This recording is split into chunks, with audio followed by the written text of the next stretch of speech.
Assalamualaikum warahmatullahi wabarakatuh. Di sini saya akan menerangkan hasil teori pengambilan keputusan kami atas produk yang bernamakan Labakus atau lava bolu kukus yang beranggotakan saya sendiri Neni Krisnawati, ada Erika Purnamasari, dan yang terakhir ada Depi Fratiwi. Sebelum membahas lebih lanjut, di sini kami akan memberitahu dulu tugas dari setiap masing-masing anggota kelompok. Yang pertama ialah Devi Pratiwi, itu pengumpulan data dan juga analisisnya. Yang kedua ada hasil mencoba pengambilan keputusan yang beresiko. Yang ketiga ada penjelasan dari poin C. Yang keempat ada mengedit video. Terus tugas dari Erika Purnamasari ini ialah identifikasi masalah, hasil mencoba pengambilan keputusan yang beresiko juga, penjelasan dari poin A, dan yang terakhir ialah membuat PowerPoint. Sedangkan tugas dari saya sendiri ialah pembuatan alternatif keputusan, penjelasan dari poin A, pembuatan PPT, dan juga presentasi dari PowerPoint ini. Selanjutnya yang akan kita bahas ialah tujuan. Tujuannya itu yang pertama mengidentifikasi permasalahan yang terjadi pada UMKM Labakus.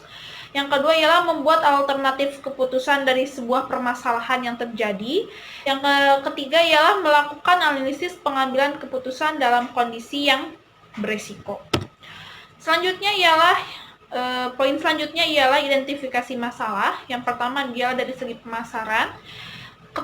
Pemasaran dan juga modal. Yang pertama itu masalahnya yang sangat jelas sekali ialah masalah modal. Atas pembuatan produk ini sehingga mengalami kesulitan dalam menjalankan usahanya. Yang kedua itu kurangnya dari promosi. Sedangkan produk dari masalah yang terjadi pada Labakus ini ialah kurang familiarnya produk lava bolu kukus ini, sehingga masyarakat tidak mengetahui apa sih lava bolu kukus ini. Terus yang selanjutnya ialah permasalahannya karena lava bolu kukus ini hanya memiliki satu varian rasa saja. Selanjutnya yang akan saya bahas di sini ialah bagaimana kami mengambil keputusan tersebut, ialah kami mengambilnya dengan cara teknik pengumpulan data kualitatif, di mana data kualitatif ini dilakukan dengan cara observasi, mengamati secara langsung objek penelitian, dan bertanya secara langsung juga kepada responden, bagaimana nih kalau kita berjualan Labakus ini. Tetapi ya, permasalahan dan juga salahnya dari si pembuat Labakus ini ialah tidak memaparkan seperti apa bentuk dari Labakus ini, lalu seperti apa rasanya, dan hanya berpikir apabila pada zaman sekarang ini menjual makanan sehat juga kekinian akan laris, dan ternyata itu prediksi yang sangat-sangat salah. Yang kedua itu ada pembuatan alternatif keputusan. Di mana pembuatan alternatif keputusan ini, sebuah usaha KWU ini sebenarnya masih bisa berlanjut, tetapi dari segi rasa dan penampilan itu harus lebih menarik lagi, modalnya harus lebih mengelola modalnya itu harus lebih baik lagi. Jadi kalau bisa ada bahan atau ada penghematan modal dalam melakukan produksi dari Labakus ini, serta melakukan promosi dengan cepat dan juga tepat melalui media sosial atau promosi lewat mulut ke mulut. Nah, di sini analisis pengambilan keputusan dalam kondisi beresiko. Itu yang pertama, modal itu harus jelas, modal itu harus dikelola dengan sangat baik.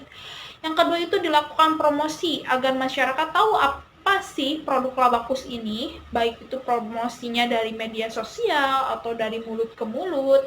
Dan yang terakhir dari analisis pengambilan keputusan ini ialah menambah varian rasa dari produk Labakus ini, sehingga kami dapat menarik kesimpulan bahwa identifikasi masalahnya di sini itu ialah pemasarannya dengan keterbatasan modalnya, juga kurangnya promosi, serta dari produknya masyarakat kurang tahu apa produk Labakus ini, serta varian rasanya yang hanya satu varian rasa saja. Yang kedua itu dari kesimpulan ialah pembuatan alternatif keputusan. Nah, pembuatan alternatif keputusan ini dari segi modal itu jelas harus dikelola dengan sebaik-baiknya. juga lebih gencar lagi untuk melakukan sebuah promosinya, baik itu melalui media sosial ataupun lewat mulut ke mulut. Lalu yang terakhir itu menambah varian rasa supaya masyarakat atau para konsumen yang membeli itu tidak merasa bosan dengan rasa yang hanya itu-itu saja. Yang terakhir ialah pengambilan keputusan. Jadi pengambilan keputusan yang diambil itu adalah keputusan secara minimax. Karena apabila besaran yang dipertimbangkan adalah biaya atau kerugian, maka kita akan memilih biaya atau kerugian yang diperkecil. Nah, lalu ini ada tabel-tabelnya. Dan mudah-mudahan apa yang kami paparkan terhadap produk Labakus ini dapat dimengerti, dan mohon maaf atas segala kesalahan. Terima kasih atas segala perhatiannya. Kelompok kami mencukupkan sekian presentasinya. Terima kasih. Wassalamualaikum warahmatullahi wabarakatuh.